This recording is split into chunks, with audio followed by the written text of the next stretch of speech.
Mon fils aîné a changé de genre.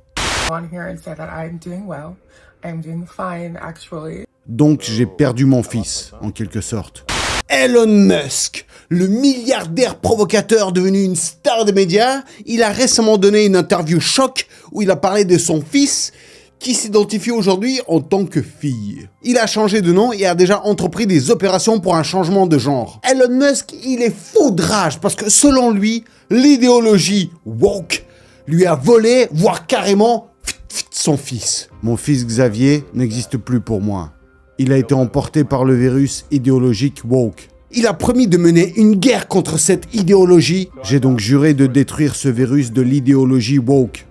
Et affirme que des actions sont déjà en marche. Depuis, avec la réélection de Donald Trump, des actions significatives semblent être entreprises contre cette idéologie progressiste. Des personnalités et des entreprises du milieu progressiste vont souffrir. Notamment Hollywood, Disney, Netflix pourraient être pris en cible pour en prendre cher. Fini les films wokistes qui occupent nos écrans en ce moment. Alors pour ceux qui sont pas au courant, Vivian Jenna Wilson, c'est le fils, enfin la fille mais trans-J, enfin je sais pas quel mot il faut utiliser pour pas être censuré mais vous avez compris. Anciennement il était nommé Xavier, donc Xavier c'est devenu Vivian. Musk il a affirmé qu'elle était à ses yeux. Et surtout qu'il a été trompé par elle, enfin par lui, parce qu'il a dû signer en fait des papiers pour qu'elle change de genre. Il a jamais voulu approuver ses traitements médicaux.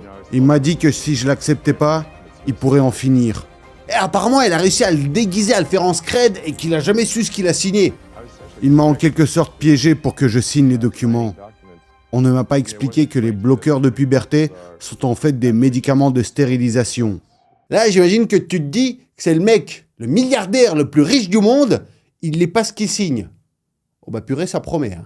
Alors Viviane ou Jenna ou Wilson, je sais pas comment l'appeler, elle décrit son père comme étant quelqu'un d'horrible. Vraiment un père absent, abusif, super méchant, super distant, qui vient jamais voir ses enfants. Elle l'a accusé de l'avoir harcelé dès son enfance pour ses traits féminins, jusqu'à lui demander de masculiniser sa voix et ses gestes dès l'école primaire. Viviane, qui a changé légalement son nom en 2022 pour se dissocier d'Elon Musk, elle a déclaré qu'elle ne veut rien avoir avec son père, qu'elle cherchait à vivre selon ses propres choix. Après quoi, ça se respecte. Mais on dirait que Elon, il en a gros, parce que depuis que Donald Trump est élu, il a lancé des campagnes d'envergure contre l'idéologie trans-G. Coïncidence, alors qu'il est méga pote avec Elon Musk? On en doute. Il semble plutôt que ce soit l'exécution du plan anti-woke dont parlait Elon Musk. Alors Trump prépare un décret interdisant aux agences fédérales de promouvoir les transitions de genre. Il interdit le financement de la part des sociétés gouvernementales pour les opérations de changement de S. Et il permet aux patients de poursuivre en justice les médecins ayant pratiqué des interventions de genre sur des enfants. Le projet qu'il a lancé reconnaît seulement 2 genres, donc non-trinaire et 3/4 hétéroclite.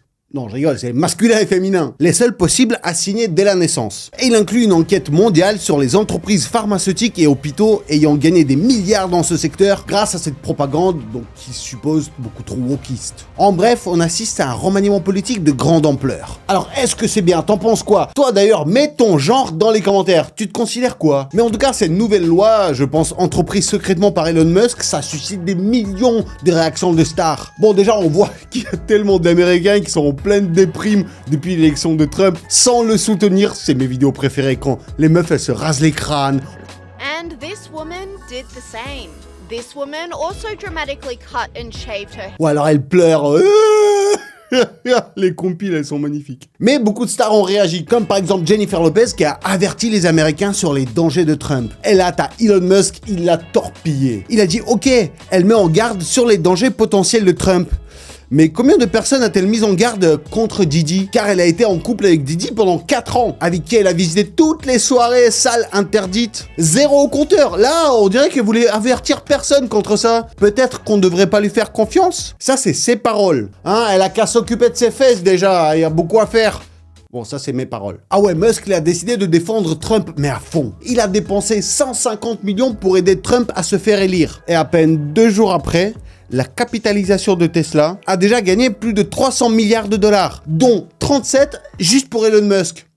Ça va, il a fait un bon investissement, là, j'ai l'impression. Ah, de toute façon, Musk, il voit en Trump un allié puissant pour ses ambitions. Il espère obtenir un levier pour influencer des décisions politiques majeures. Des contrats pour SpaceX, des avantages pour Tesla, et surtout la possibilité de mener une vaste réforme des administrations publiques. Avec notamment son projet de Department of Government Efficiency, Dodge pour le faire sans accent. En gros, Musk veut appliquer ses méthodes de gestion radicales pour réduire le déficit budgétaire, en supprimant ce qu'il considère comme de la bureaucratie inutile. Alors pour résumer, c'est-à-dire on privatise toutes les entreprises et on vire tous les gens qui sont inutiles. Alors oui, comme ça sonne horrible, mais en même temps, c'est du capitalisme. Et les gens trouvent normal qu'ils puissent se le permettre. L'homme le plus riche et le plus populaire de la planète. Elon Musk. Elon Musk. Elon Musk. Elon Musk. Oui, parce qu'il a plus de followers que Cristiano Ronaldo et toutes les plus grandes stars américaines. Et côté portefeuille, il dépasse même les dinosaures milliardaires comme Bill Gates ou Warren Buffett. Oui, bon, après, t'as Bernard Arnault, ça se taquine un peu. C'est un riche, un visionnaire, un troll, un génie, un prophète, un fouteur de scandale, un super-héros et un super-vilain. Tout ça dans la même personne. Il rêve d'envoyer toute l'humanité sur Mars et de filer tout le travail sur Terre à des robots. Et surtout, il est prêt à se taper contre Mark Zuckerberg. I'll fight Zuckerberg any place, anytime, any role. Cependant, de nombreuses voix s'élèvent pour le critiquer, pour dire que c'est un fake. Certains estiment que ce n'est qu'un arnaqueur, sachant juste bien se vendre. Il n'a jamais rien inventé. Tout l'argent qu'il a gagné, ça a été juste donné par l'État. C'est un patron abusif, un père horrible. C'est un destructeur de notre planète sans compassion. Donc oui, forcément, dans les commentaires, dites-moi, vous pensez quoi de lui? Vous êtes de quel avis? Est-ce qu'il abuse ou est-ce que c'est un bon gars? Si t'as pas encore d'avis sur la question, cette vidéo va beaucoup t'aider. Donc forcément, mets un maximum de likes là tout de suite pour me soutenir dans ce gros travail parce que j'en ai fouillé des documents. Alors dites-moi, êtes-vous prêt à découvrir si Elon Musk c'est un génie interstellaire ou alors un débile profond? Alors, c'est parti. Thank you. La naissance. Le 28 juin 1971. Oh, c'est un cancer.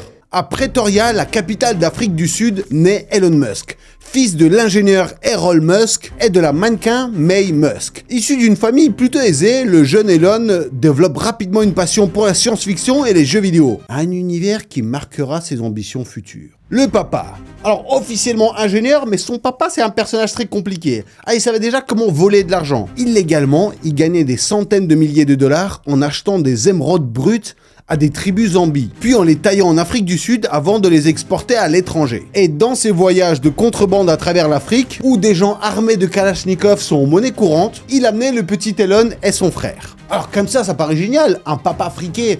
Mais Elon, il le détestait. Ah, il ménageait pas les mots. Il était tellement horrible, vous ne pouvez pas imaginer. Presque tous les crimes auxquels vous pouvez penser, il les a commis. Alors vraiment, chaque crime, je pense qu'il exagère un peu. Mais il y a des anecdotes sur son père qui ne sont pas très réjouissantes. Il a par exemple des cambrioleurs dans sa maison. Il n'arrêtait pas de tromper sa femme tous les jours. Et il a eu un fils avec sa belle-fille. C'est dégueulasse. La famille Musk n'a jamais connu de problème financier, ça c'est sûr. Par contre, du côté familial, c'est toute une autre histoire. Pour rester un peu correct, disons que le père de Elon, c'était pas l'exemple du mari parfait. Selon May Musk, dans sa biographie, il la battait. Et le petit Elon, âgé de 5 ans, tentait de défendre sa maman en s'accrochant au pied de son papa qui l'a tabassé, tout en pleurant en lui demandant d'arrêter. Bon là, j'avoue, c'est un peu triste. La maman. May Musk, la maman d'Elon, était une excellente élève, vraiment une grosse tête. Mais elle a préféré jouer de son physique et à 19 ans, elle est devenue mannequin. Elle est même devenue finaliste de Miss Afrique du Sud, mais ensuite elle s'est mariée et donc c'est devenu difficile, elle a dû tout abandonner. Donc selon elle, son mari l'a maltraitée et physiquement et psychologiquement, vraiment un abuseur. Donc à un moment donné, elle en a assez, elle demande le divorce et après leur divorce, elle s'est retrouvée dans une situation précaire, avec à peine assez d'argent pour nourrir ses 3 enfants. Et c'est pour ça qu'à un moment donné, ses enfants, même s'ils n'aimaient pas le père, ils ont préféré partir vivre chez lui. Mais May, c'est vraiment un vrai personnage, parce qu'aujourd'hui, ce n'est pas juste la maman du fameux Elon, parce qu'elle-même, c'est une fameuse. Elle est restée mannequin, elle a gravi tous les échelons, elle a commencé à gagner beaucoup d'oseille, et il n'y a pas longtemps, là, à ses 75 ans, elle a fait une photosession nu pour des grands magazines. Là, excusez-moi, c'est plus une MILF, c'est une mamilf. Bon, bien sûr, je vais mettre toutes les photos sans censure sur mon Telegram, donc abonne-toi. L'enfance de Elon. Alors, malgré ses apparences de richesse, la vie d'Elon Musk enfant n'était pas toute rose. Alors oui, sa famille vivait dans un quartier de riches blancs élitistes de Pretoria, avec des enfants conduits en Rolls-Royce, avec des coffres-forts qui avaient du mal à se fermer tellement il y avait d'oseille. Mais à l'école, c'était loin d'être le Terminator du business qu'on connaît aujourd'hui. Non, c'était un tout petit chétif, un geekos qui lisait des livres de science-fiction, donc forcément il se faisait allumer au récré. Ah, les mecs, ils lui mettaient calotte sur calotte. Coup de boule de nouveau. Il a pris tellement cher qu'il a dû passer par la case rhinoplastie. Et tout ça pendant que son père le regardait se faire battre en se disant « Ah, c'est une vraie lavette ce gamin, pas capable de se défendre. » Sympa le papa. Et l'autre bon point en lui, c'est que tous ses coups l'ont rendu plus fort. Et finalement, le petit génie harcelé est devenu le pro de l'adversité. Syndrome d'Asperger.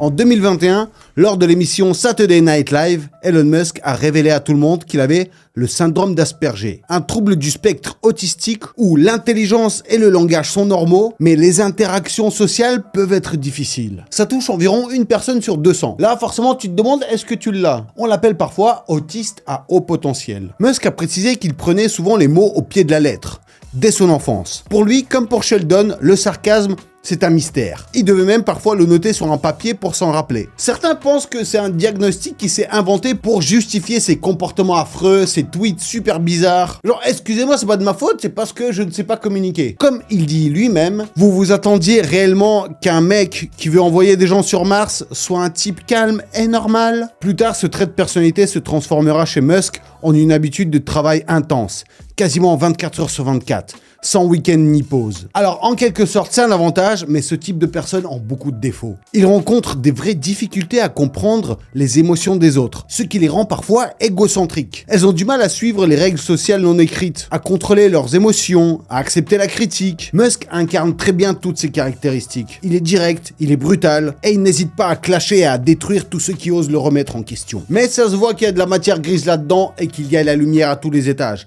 parce que dès tout petit, il s'est déjà lancé dans des inventions de business. Blastar Game, le jeu vidéo. Donc même s'il ne l'aimait pas, il a préféré partir vivre chez son père. Bien que ce dernier soit émotionnellement distant, il n'a jamais lésiné sur les moyens maternels. À 9 ans, il lui a offert son premier ordinateur personnel. Un luxe impensable pour la plupart des familles à l'époque. Son père l'a également inscrit à des cours de programmation. Et à 12 ans, Musk crée son premier jeu vidéo.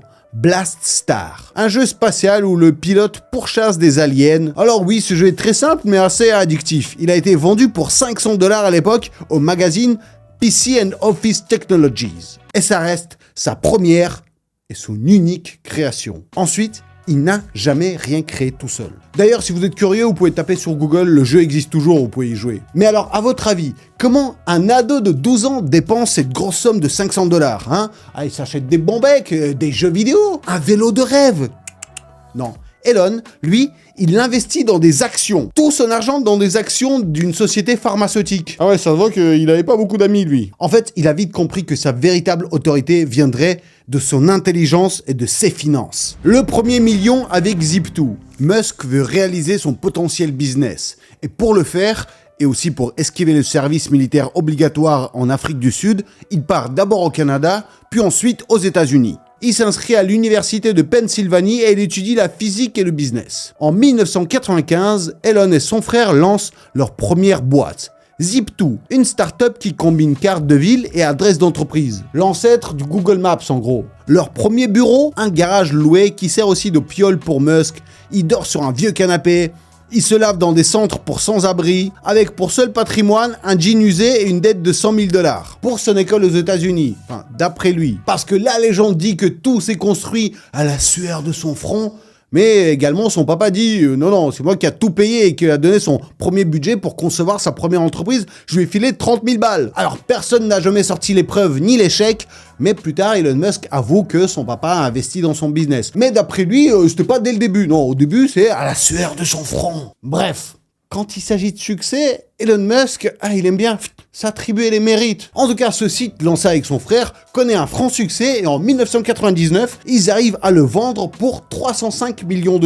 Pas mal pour une boîte qui était dans un garage. Le rêve de tous les geeks actuellement. Elon encaisse 22 millions perso, pas forcément le plus gros lot, mais de quoi se faire plaisir. Tout de suite, il décide de claquer. Il s'achète une maison de luxe, un avion privé et surtout une McLaren F1 à 1 million, qu'il pique apparemment sous le nez de Ralph Lauren qu'il a volé aussi. Avec cette vente, Elon se retrouve dans la lumière. Il y a des journaux et des magazines qui commencent à s'intéresser à lui, on prend des interviews de lui, on l'invite à des soirées mondaines. Donc Elon Musk est devenu millionnaire. Mais le petit hic, c'est qu'il n'a pas réussi à changer le monde. Et lui, c'est ça qu'il veut. PayPal. Sa prochaine aventure, je pense que vous la connaissez, c'est PayPal. Et ça va enfin marquer l'histoire. Grâce à cette plateforme, les gens peuvent enfin, pour la première fois, envoyer de l'argent à l'autre bout du monde, en quelques secondes, et acheter ce qu'ils veulent dans n'importe quel pays. Mais à la base, c'est pas vraiment lui qui l'a inventé. PayPal a été lancé en 1998 par Max Levchin et Peter Thiel, et au début ça s'appelait Confinity. À ce moment-là, Musk, il avait un projet similaire, X.com, qui faisait à peu près la même chose, mais il n'arrivait pas à trouver la bonne idée, ça marchait pas. Mais il avait pourtant l'oseille nécessaire. Et donc les autres, en fait, ils avaient la bonne idée qui marchait, Musk avait de l'oseille, et donc du coup, ils ont décidé de fusionner et créer une nouvelle société ensemble. Et donc lui donner un nouveau nom. Musk, il voulait que ça s'appelle X.com, mais les autres, ils ont dit non, ça fait trop pono. Non, on va l'appeler PayPal. Et Musk, il était pas du tout content, il commençait à se clasher. Du coup, on l'a viré de la direction, on lui a dit, vu que t'as mis de l'oseille, juste garde des actions. Et il a gardé 11% de la boîte. Alors PayPal, ça devient super populaire, c'est racheté par eBay, et Musk, grâce à ça, il touche 180 millions de dollars. Ah, de quoi vivre en paix, le mettre tout à la banque et vivre sur les intérêts. Mais non, Musk, c'est un mordu d'ambition. Perdre le contrôle de sa société et ne pas pouvoir l'appeler comme il veut, ça lui a fait mal. Ça fait mal. Donc, il décide d'aller plus loin. Ouvrir une nouvelle société du web ? Non, ça devient beaucoup trop commun. Surtout depuis l'effondrement du boom des dot-com, Musk veut un projet plus grand, à la hauteur de son ego. SpaceX. Donc, à 31 ans, Elon Musk est méga riche, mais pour lui, ce n'est pas assez. Il veut aller plus loin. Il préfère tout investir, comme une fusée qui se débarrasse d'un étage pour aller encore plus loin. Et d'ailleurs, en parlant de fusée, en 2002, Musk crée donc la célèbre SpaceX avec un rêve digne de la science-fiction. Envoyer des humains sur Mars. L'objectif, réduire les coûts des vols spatiaux par 10 et rendre les fusées réutilisables, ce qu'il a enfin réussi en 2024. Il injecte 100 millions de son propre capital personnel et développe les premiers prototypes, tout en cherchant des contrats avec le gouvernement. Ah, lui, il adore quand on lui donne de l'oseille. Et c'est pas son papa qui va dire le contraire. Et là, surprise, avant même le premier lancement, SpaceX décroche des fonds publics. L'armée de l'air américaine lui accorde vraiment des millions pour développer la Falcon 1. Résultat, Musk s'attaque au cosmos et voit les financements de l'État pleuvoir. Donc des fois je trouve qu'on exagère sur le fait que Elon Musk a tout créé, a gagné tout seul. En fait, il a su surtout comment demander de l'argent au gouvernement. Donc je comprends pas tous les gens qui estiment que Elon Musk, c'est un génie de la conquête spatiale. Non, enfin, les fusées, les satellites, ça existait 50-60 ans avant lui. Musk a su recruter la meilleure équipe, les meilleurs experts du domaine, y compris beaucoup de l'ex-URSS. On sait pas comment, mais il a obtenu accès à des secrets, à des technologies confidentielles de la NASA, en plus des financements énormes de la NASA. Alors en faire un génie inventeur, c'est peut-être un peu trop. Non, il sait juste comment récupérer de l'oseille quelque part. C'est un bon comptable, ça c'est sûr. Mais de toute façon, comme j'ai dit auparavant, c'est rare qu'Elon Musk invente quelque chose. Non, lui, il est plutôt de la team à piquer des idées. Voler l'entreprise Tesla. Alors la Tesla, c'est bien plus qu'une simple boîte de construction automobile. Non, c'est une vraie boîte IT. Leur grand projet, c'est le pilote automatique intégral et des innovations tech qui transforment la voiture en véritable voiture intelligente. Au final, c'est de créer un véhicule qui n'est pas juste un tas de métal stationné 90% du temps, mais un vrai investissement. Par exemple, pendant que tu ne l'utilises pas, ta Tesla pourrait rouler en mode taxi autonome et te rapporter de l'argent. Enfin, c'est en théorie encore. Parce que dans la réalité actuelle, l'autopilote de Tesla est encore loin du compte. Mais il peut carrément perdre les pédales et à plus de 100 km/h partir droit dans un mur ou pire se transformer en danger public. Alors, je sais pas si vous le saviez, mais Elon Musk n'est pas du tout le fondateur de Tesla, contrairement à ce que beaucoup pensent. En 2004, il a investi 8 millions de dollars dans la société Tesla qui était déjà existante. Il est devenu président du conseil d'administration. Par contre, il a eu des gros conflits avec les créateurs. Surtout avec Martin Eberhard. Selon Eberhard, Musk lui aurait carrément arraché la boîte des mains. Eberhard avait lancé la Tesla en 2003. Un an plus tard, Musk arrive, Eberhard reste le PDG. Et en 2006, Tesla commence à attirer l'attention avec un prototype et sa première véhicule électrique. Tous les médias ne parlent que de Eberhard, mais Elon Musk reste dans l'ombre. Et ça ne lui plaît pas. L'ego de Musk en prend un coup, du coup il commence à s'embrouiller avec Eberhard et donc Le résultat, Eberhard se fait licencier. Il est d'abord écarté de la direction, puis quitte carrément la Tesla, laissant Musk prendre sa place. Dans le documentaire sur la Tesla, c'est super marrant comment ils expliquent ça. L'entreprise a dépassé le niveau que Eberhard pouvait soutenir. C'est devenu évident en 2007. On devait soit fermer la société, soit Elon devait prendre les commandes. C'est un processus classique d'une évolution d'une compagnie. C'est comme construire une voiture. De nombreuses personnes qui convenaient très bien à la société quand elle était petite ne lui convenaient plus du tout lorsqu'elle a grandi. Ouais, pas du tout exagéré. Alors qu'à la base, en vérité, les employés, ils détestaient Elon Musk et ils préféraient beaucoup Eberhard. Alors apparemment, c'est à cause de son syndrome d'Asperger que la majorité des employés de la Tesla le décrivent comme un patron colérique, prêt à lancer des insultes. Si quelqu'un osait le contredire, il le virait sur le coup. Ils voyaient ses employés comme du simple matériel, du consommable, sans attache personnelle. Après, effectivement, Musk a quand même sauvé économiquement la Tesla, parce qu'il a réussi à débloquer un fonds de 500 millions de dollars de l'État au moment de la plus grosse crise de l'entreprise en 2008. Alors oui, Musk, c'est un excellent entrepreneur, mais c'est surtout un excellent entrepreneur à qui l'État donne des sérieux grands coups de pouce. Mais à côté, il a aussi beaucoup fait de la dumps, il a failli tout faire couler. Comme par exemple la fois où Musk, il est apparu dans le podcast de Joe Rogan, où il tire sur un bon gros V devant tous les spectateurs. Alors, forcément, si c'était Snoop Dogg, on n'aurait rien dit. Mais là, c'est Elon Musk, un gars avec des contrats fédéraux et un accès aux secrets de défense. Mauvaise idée! Tout de suite, les actions de la Tesla ont fait une plus grosse descente qu'un breton dans un Irish pub. Tout de suite, le ministère de la Justice a ouvert des enquêtes sur lui, sur ses financements chelous. Mais finalement, Musk a évité le pire. Il a accepté de payer une amende de 20 millions de dollars et il a quitté temporairement le poste du PDG de Tesla. Rachat de Twitter. En 2022, Musk rachète Twitter et le rebaptise immédiatement X. Imaginez, il a gardé son nom en lui pendant 20 ans, il voulait appeler quelque chose X.com. C'est une obsession chelou. Alors pas vraiment de logique économique derrière cet investissement de 44 millions de dollars, enfin à première vue. Il voulait juste poster en toute liberté et troller sans limite. On peut dire que X, quelque part, c'est son jouet. Enfin, le jouet le plus cher de l'histoire. Ou bien c'est un peu plus qu'un jouet. Peut-être que Musk voit-il sa propre plateforme comme un outil pour nourrir ses ambitions politiques? Futur président.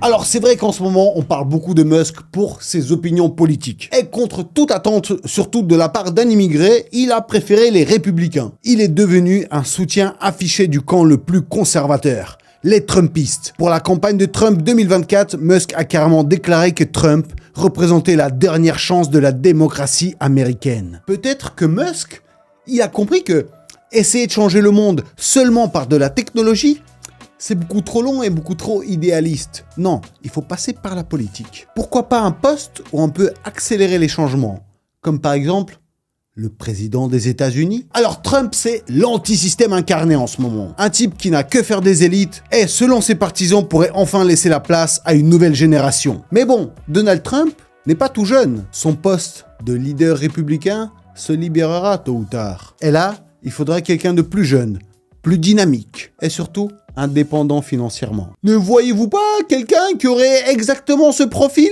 Avec son entêtement et ses moyens financiers, l'idée de Musk comme futur président des USA n'a rien de si fantastique. Bon, effectivement, il y a un obstacle majeur. La loi américaine interdit un président américain qui n'est pas né sur le sol américain. Et je vous rappelle que Musk, il n'est pas né aux États-Unis. Il vient de l'Afrique du Sud. Mais vous pensez vraiment qu'un petit détail comme ça va l'arrêter? Au pire, Musk pourrait devenir le guide spirituel du prochain président. Alors, je sais qu'il y en a beaucoup qui disent qu'il l'est actuellement, qu'en vérité c'est lui le président des États-Unis et que Trump n'est qu'une marionnette.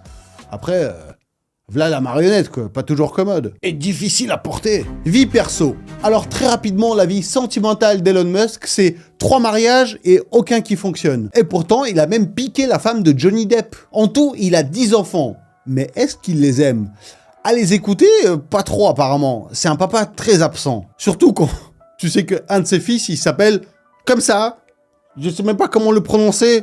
Il y a encore la lettre X, il est complètement fou. Non mais ok, c'est cool un prénom original, mais de là à mettre des chiffres, des symboles imprénonçables, ça pousse à se demander s'il a pensé à l'avenir de son fils et à sa vie à l'école. Et pourtant Musk, il sait ce que c'est l'harcèlement scolaire.